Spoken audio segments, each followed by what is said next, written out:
ഓം ശ്രീ ഗുരുഭ്യോ നമ. ജ്യോതികമാ ചാനലിലേക്ക് അവർക്കും സ്വാഗതം.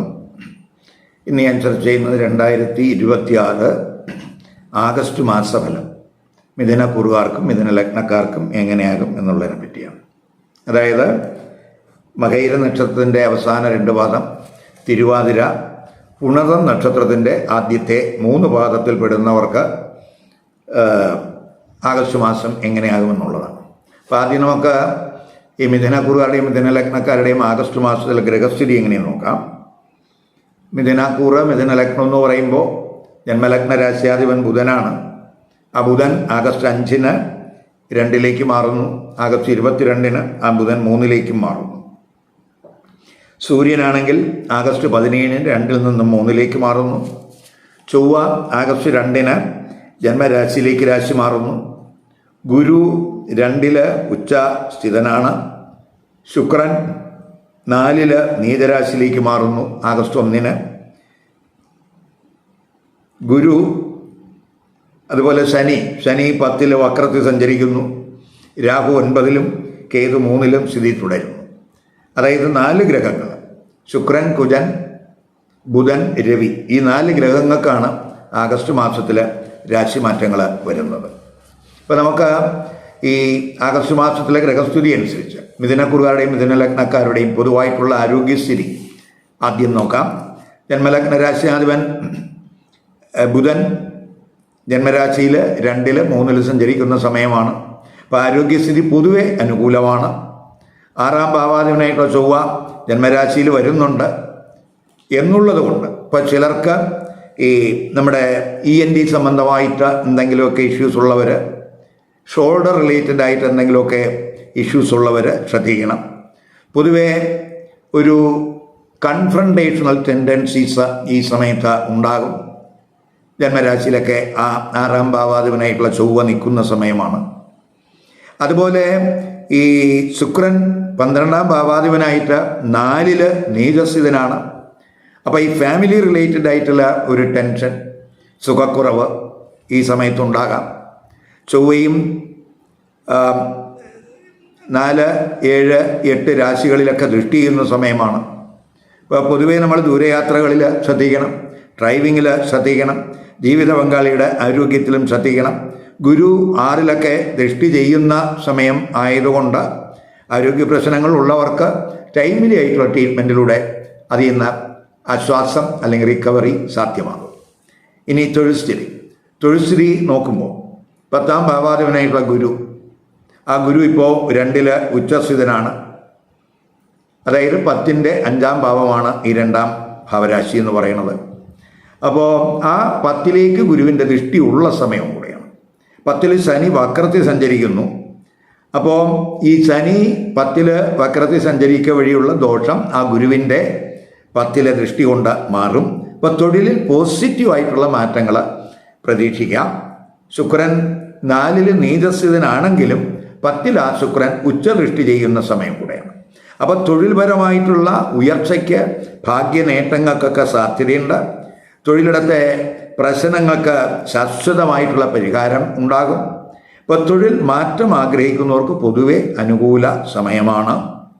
10-ാം ഭാവാധിപനായിട്ടുള്ള ഗുരു ഭാവത്തിൻ്റെ 5-ല് ഉച്ചനായതുകൊണ്ട് പ്രത്യേകിച്ച് ടീച്ചിങ്ങിൽ, ക്രിയേറ്റീവ് വർക്കിൽ, മാനേജ്മെൻറ്റ് റിലേറ്റഡ് ആയിട്ടുള്ള വർക്ക്, അഡ്വൈസറി റിലേറ്റഡ് ആയിട്ടുള്ള വർക്ക്, PR വർക്ക് ഒക്കെ ചെയ്യുന്നവർക്ക് വളരെ ഗുണാനുഭവം ഉണ്ടാകുന്ന സമയമാണ്. ഇപ്പോൾ ഉയർന്ന തൊഴിലൊക്കെ അന്വേഷിക്കുന്നവർക്ക് അനുകൂല സമയം എന്ന് തന്നെ പറയാം. ശനി 10-ൽ വക്രത്തിലായതുകൊണ്ട് കർമ്മസംബന്ധമായിട്ടുള്ള പ്രവർത്തനങ്ങളൊക്കെ അവലോകനം ചെയ്തു പോകുന്ന സമയമായിരിക്കും. അപ്പോൾ തൊഴിലിൽ അല്ലെങ്കിൽ തൊഴിലിടത്ത് എന്തെങ്കിലും വീഴ്ചകൾ വന്നിട്ടുണ്ടെങ്കിൽ അവ കറക്റ്റ് ചെയ്യുന്നതിനുള്ള ഒരു അവസരമാണ് ആ 10 നിൽക്കുന്ന ശനി വക്രത്തിൽ ആകുക വഴി അങ്ങനെയുള്ള ഒരു അവസരം നമുക്ക് തരികയാണ്. അപ്പം തൊഴിൽ അന്വേഷകർക്ക് പ്രത്യേകിച്ച് ഗുരുവിൻ്റെയും ശുക്രൻ്റെയും ഒക്കെ ദൃഷ്ടി 10-ൽ ഉള്ളതുകൊണ്ട് അവർക്ക് തൊഴിലവസരങ്ങൾ ഉണ്ടാകുന്നതിന് അത് സഹായകമാണ്. മേലുദ്യോഗസ്ഥരോടും കോവർക്കേഴ്സിനോടും ഒക്കെ നല്ല റിലേഷൻഷിപ്പ് ഉണ്ടാകുന്നത് പൊതുവെ തൊഴിലന്തരീക്ഷം ഫേവറബിളാക്കാൻ അത് സഹായകമാകും എന്ന് മനസ്സിലാക്കുക. വിദേശത്ത് തൊഴിൽ അന്വേഷിക്കുന്നവർക്ക്, വിദേശ യാത്രകൾ ആഗ്രഹിക്കുന്നവർക്ക് പൊതുവെ തടസ്സങ്ങൾ മാറുന്ന സമയമെന്ന് പറയാം. ഇനി ബിസിനസ്സുകാർക്ക് എങ്ങനെ നോക്കാം. ഇപ്പോൾ ബിസിനസ്സുകാരെ സംബന്ധിച്ചിടത്തോളം 7-ാം ഭാവാധിപനായിട്ടുള്ള ഗുരു 2-ൽ ഉച്ചസ്ഥിതനാണ്. അതുപോലെ ബിസിനസ് കാരകനായിട്ടുള്ള ബുധൻ നേർസഞ്ചാരത്തിലുമാണ്. 11-ാം ഭാവാധിപനായിട്ടുള്ള ചൊവ്വ ജന്മരാശിയിൽ നിൽക്കുന്ന സമയമാണ്. അപ്പോൾ ബിസിനസ് വഴി പ്രോഫിറ്റ് വഴി ഒക്കെ ധനനേട്ടത്തിന് സാധ്യതയുണ്ട്. പൊതുവെ ധനവരവ് കൂടുന്ന ഒരു സ്ഥിതി കാണുന്നുണ്ട് 11-ാം ഭാവാധിപൻ ജന്മരാശിയിൽ വരിക വഴി. അതുപോലെ ചിലർക്ക് ബിസിനസ്സിൽ അപ്രതീക്ഷിതമായിട്ടുള്ള ചില നേട്ടം പ്രതീക്ഷിക്കാവുന്ന സമയമാണ്. കുടുംബ ബിസിനസ്സിൽ ലാഭനേട്ടങ്ങൾ പ്രതീക്ഷിക്കാം. അതേസമയം 5-ാം ഭാവാധിപനായ ശുക്രന് നീചസ്ഥിതി വരുന്നു എന്നുള്ളതുകൊണ്ട്, അത് പ്രത്യേകിച്ച് ഭാവത്തിൻ്റെ 12-ലുമാണ് എന്നുള്ളതുകൊണ്ട് ഈ സ്പെക്കുലേറ്റീവ് തലത്തിലൊക്കെ പണം മുടക്കുന്നവർ വളരെ ശ്രദ്ധിക്കണം. പാർട്ട്ണർഷിപ്പ് ബിസിനസ്സിൽ അഭിപ്രായ വ്യത്യാസങ്ങൾ ഉണ്ടാകാതെ നോക്കണം. 7-ൽ വക്രശനി ദൃഷ്ടി ചെയ്യുന്നുണ്ട്, ചൊവ്വയുടെ ദൃഷ്ടിയും 7-ലുണ്ട്. അപ്പോൾ വിദേശ വിപണനത്തിൽ ഒരു മെല്ല പോകലിന് സാധ്യത കാണുന്നുണ്ട്. ഇനി വിദ്യാർത്ഥികൾക്ക്, ഇപ്പോൾ വിദ്യാർത്ഥികളെ സംബന്ധിച്ചിടത്തോളം വിദ്യാകാരകനായിട്ടുള്ള ബുധൻ ജന്മരാശിയിൽ 2-ൽ 3-ൽ സഞ്ചരിക്കുന്ന സമയമാണ്. അതുപോലെ തന്നെ 2-ലൊക്കെ ബുധനും സൂര്യനും ഒക്കെ യോഗമുണ്ട്, ഗുരുവും യോഗം വരുന്നുണ്ട്. അപ്പോൾ അത് പഠനത്തിന് അനുകൂല സ്ഥിതിയെ സൂചിപ്പിക്കുന്നു. അപ്പോൾ അതേസമയം 5-ാം ഭാവാധിപനായ ശുക്രൻ നീചസ്ഥിതനാണ്. അത് പഠനത്തിൽ ചിലപ്പോൾ ഒരു ഡൈവേർഷൻ ചിലർക്കുണ്ടാക്കിയെന്ന് വരാം. ഇപ്പോൾ കുജൻ 6-ഉം 11-ഉം ഭാവാധിപനാണ്, ജന്മരാശിയിൽ വരുന്നു. അപ്പോൾ പൊതുവെ നമുക്ക് ഊർജ്ജസ്വലത ഉണ്ടാകും, ഉത്സാഹം ഉണ്ടാകും, ആത്മവിശ്വാസമൊക്കെ കൂടുന്ന സമയമായിരിക്കും. ഫൈറ്റിംഗ് സ്പിരിറ്റോടെ പ്രവർത്തിക്കാനുള്ള ഒരു കഴിവ് ഈ സമയത്തുണ്ടാകും. അതുപോലെ തന്നെ മത്സരങ്ങളെ അതിജീവിക്കാനുള്ള ഒരു കോമ്പറ്റീറ്റീവ് ആയിട്ടുള്ളൊരു മൈൻഡ് സെറ്റ് ഈ സമയത്ത് ഈ കൂറുകാർക്കുണ്ടാകും. ഉന്നത പഠനം, ഗവേഷണം ഇവകളിലൊക്കെ ഫോക്കസ് കൂടും. കുജൻ ജന്മരാശിയിലായതുകൊണ്ട് കഴിവതും അഗ്രസീവായിട്ടുള്ള ബിഹേവിയർ, അതുപോലെ ബാഡ് ഹാബിറ്റ് ഇവ ഉണ്ടാകാതെ നോക്കണം. ഇനി നമുക്ക് ധനസ്ഥിതി എങ്ങനെ നോക്കാം. ധനസ്ഥിതി നോക്കുമ്പോൾ ധനകാരകനായിട്ടുള്ള ഗുരു 2-ൽ ഉച്ചസ്ഥിതനായിട്ട് നിൽക്കുന്ന സമയമാണ്. 11-ാം ഭാവാധിപനായ ചൊവ്വ ജന്മരാശിയിലുണ്ട്. ബിസിനസ് കരിയർ തലത്തിലൊക്കെ ധനവരവ് പ്രതീക്ഷിക്കാം. അതുപോലെ കുജൻ 11-ാം ഭാവാധിപനായതുകൊണ്ട് ജന്മരാശിയിലേക്കുള്ള കുജൻ്റെ രാശിമാറ്റം ധനസ്ഥിതി ഇമ്പ്രൂവ് ചെയ്യുന്നതിന് സഹായകമാകും. സമ്പാദ്യവർദ്ധനയ്ക്ക് സാധ്യത കാണുന്നുണ്ട്. 2-ൽ ഗുരു ഉച്ചസ്ഥിതനാണ്. അപ്പോൾ ദിനചര്യകളിലൊക്കെ വളരെ ഫോക്കസ് കൂടും. ബാങ്ക് ബാലൻസൊക്കെ കൂടാൻ സാധ്യതയുണ്ട്. ലോങ് ടേം ഇൻവെസ്റ്റ്മെൻറ്റിനും സാധ്യതയുള്ള സമയമാണ്. ഇപ്പോൾ കടബാധ്യതയൊക്കെ കുറയും. വ്യവഹാരങ്ങൾ വഴിയൊക്കെ നേട്ടങ്ങൾ പ്രതീക്ഷിക്കാം. ജീവിത പങ്കാളി വഴിയോ പാർട്ട്ണർഷിപ്പ് ബിസിനസ് വഴിയോ ഒക്കെ ധനവരവ് പ്രതീക്ഷിക്കാവുന്ന സമയമാണ്. ഇനി വിവാഹം, ദാമ്പത്യബന്ധം, കുടുംബജീവിതം ഇങ്ങനെ നോക്കാം. ഇപ്പം 7-ാം ഭാവാധിപൻ ഗുരു 2-ൽ ഉച്ചസ്ഥിതനാണ്. അപ്പോൾ വിവാഹവുമായി ബന്ധപ്പെട്ടുള്ള ചർച്ചകൾ വീട്ടിൽ ഉണ്ടാകാൻ സാധ്യതയുണ്ട്. ഇപ്പോൾ കുടുംബത്തിൽ നിന്ന് ചിലപ്പോൾ കുടുംബ ബന്ധുക്കളിൽ നിന്ന് ചിലപ്പോൾ വിവാഹ ആലോചന ചിലപ്പോൾ ഉണ്ടായെന്ന് വരാം. അതുവഴിയൊക്കെ ധനസ്ഥിതി ഇമ്പ്രൂവ് ചെയ്യുന്നതിന് സാധ്യതയുണ്ട്. അതേസമയം ചൊവ്വ അതുപോലെ വക്രശനി ഒക്കെ തന്നെ 7-ൽ ദൃഷ്ടി ചെയ്യുന്ന സമയമാണ്. ഇപ്പോൾ വിവാഹ ഭാവകാരകനായിട്ടുള്ള ശുക്രനാണെങ്കിൽ നീചസ്ഥിതി ഉള്ള സമയമാണ്. അതുകൊണ്ട് നമ്മൾ വിവാഹ ആലോചനകൾ വന്നാലും അതിൽ ജീവിത പങ്കാളിയൊക്കെ സെലക്ട് ചെയ്യുന്നതിൽ ശ്രദ്ധ വേണം. അതുപോലെ പ്രണയബന്ധം അത് സുഖപ്രദമാകണമെന്നില്ല. പ്രത്യേകിച്ച് പ്രണയകാരകൻ നീചസ്ഥിതനാണ്. ആ പ്രണയകാരകനായിട്ടുള്ള ശുക്രനെ ശനി ചൊവ്വയൊക്കെ ദൃഷ്ടി ചെയ്യുന്നു.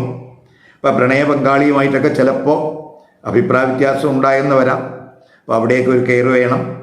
അതുപോലെ ദാമ്പത്യ ബന്ധമൊക്കെ ചിന്തിക്കുമ്പോൾ 7-ൽ ചൊവ്വയുടെ ദൃഷ്ടിയുണ്ട്, 7-ൽ വക്രശനി ദൃഷ്ടി ചെയ്യുന്നുണ്ട്.